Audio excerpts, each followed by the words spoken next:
So you're going through hell, you're having anxiety, nothing is just, it's piling up on you, and you're losing your mind and freaking out. And then at the peak of all of it,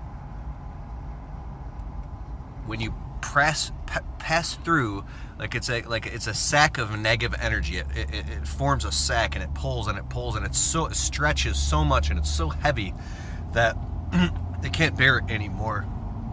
That sack breaks and creates or upward into a whole nother universe of experientiality. Excuse me, I just ate some Chipotle with hot sauce. It was good. I was starving. It's like 5 p.m. and I haven't eaten yet because I had back-to-back meetings and stuff all day. But I just set up a new payroll company for my business with an IRA and all the shit, money, my accountant. It's like I resist a lot of this shit because what I do for a living is I pull weeds and dig trenches, and if I even started talking about like employee issues and all that shit, I would just literally freak out and start yelling because that's how angry I get. And I realize, like, doing things that you hate, doing that give you a ton of angst because you don't want to do it, but you got to do it to learn these hard lessons, to establish the ground rules and lines on the sand and healthy boundaries, and to become that strongest version of you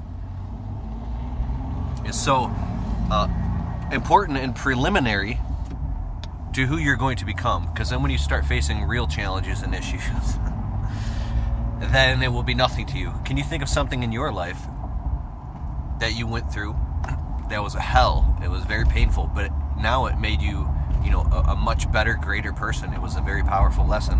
What is it for you? We're emotional creatures and emotional beings, and at least I know I am for sure. And energy is everything.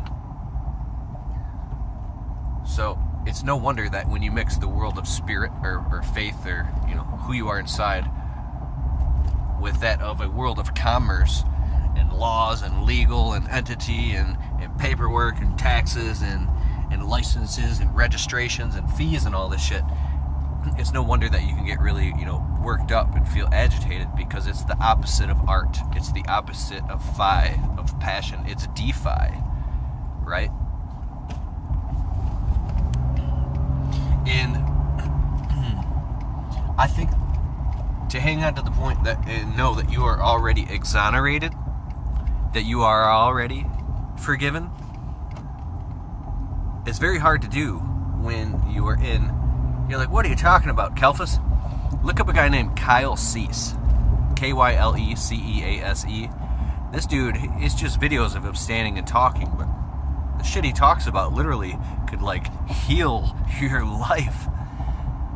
It's very amazing to me how you can move up and up and up to higher and higher levels, but just know the storm is going to come, and don't fight the storm, because the more you fight it, the more you stay entangled in it like quicksand. Okay, I'm done talking. Oh shit, man.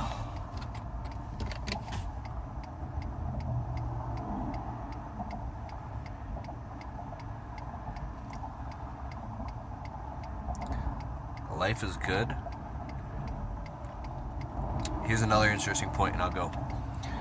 You are a spiritual being. You're birthed through the womb into this physical body, yet you experience the dichotomy of spirit and flesh. You're a spiritual being, yet you're in this fleshy body, experiencing this fleshy existence. The only way we can be here is in the flesh. To be in the physical, we must be birthed from the spirit into the flesh, so we can experience this physical density, this realm, because it's oxygen. We breathe it.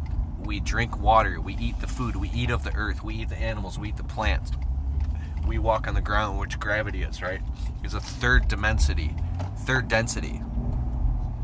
Get it? If you're a spirit, you couldn't experience this realm in physical form.